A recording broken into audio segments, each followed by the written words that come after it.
Hey, what's up guys? Matt here again from Hardware Unbox, and with an update of my 1080 and 1070 videos using the new WHQL drivers. I've also taken the time to update the overclocked results as well. For this video, we had to use a pre-release version of EVGA's Precision X overclocking utility.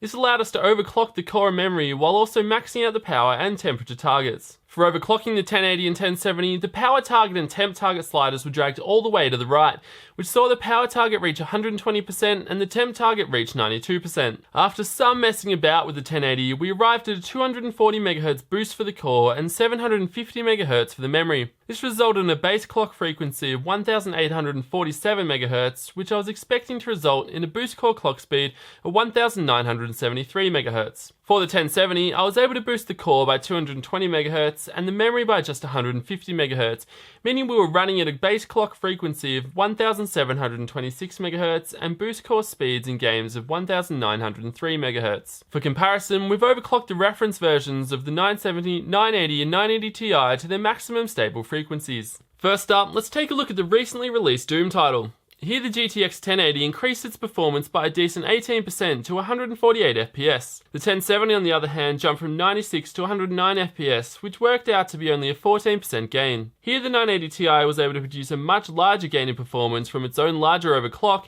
improving from 90 FPS to 114 FPS, a 27% improvement. Now let's see how the cards overclocked in Battlefield 4. The 980 Ti was again a much better overclocker here, netting an extra 26% performance. The 1070 on the other hand gained just 10% performance, and the 1080 was good for just 11% more, although the game was extremely playable with all cards tested, and the 1080 did manage a monstrous 122 FPS when overclocked. Next up is ARMA 3, and here the new generation of GPUs weren't able to gain much by overclocking, due to a CPU utilization bottleneck in the game. The 1070 gained 5 frames per second, and the 1080 gained just 4. The 980 Ti did manage 15% more performance, with an extra 9 frames per second in this game. In the Division, overclocking performance was back around where I'd expect it to be. The 1070 and 1080 both gained 9 FPS, or 15 and 12% more frames respectively. The 980 Ti was also able to get up over 60 FPS, boosting its own performance by 21% to average 70 FPS. Star Wars Battlefront showed a pretty level overclocking field, where the 1070 gained 12% performance, the 1080 gained 10% performance,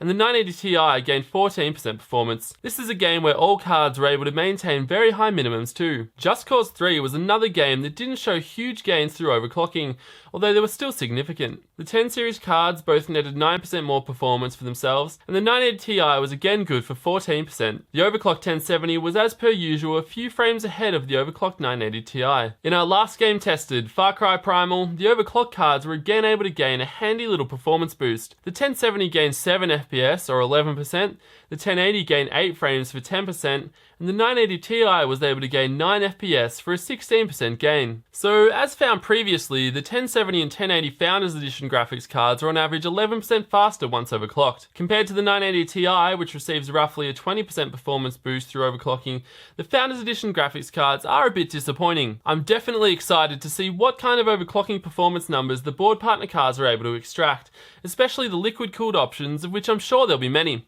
I plan on reviewing Gigabyte's GTX 1080 G1 Gaming next week, so keep an eye out for that one in particular. I'm also going to have AMD's Polaris cards soon, so if you haven't yet, jump on the bandwagon and hit subscribe.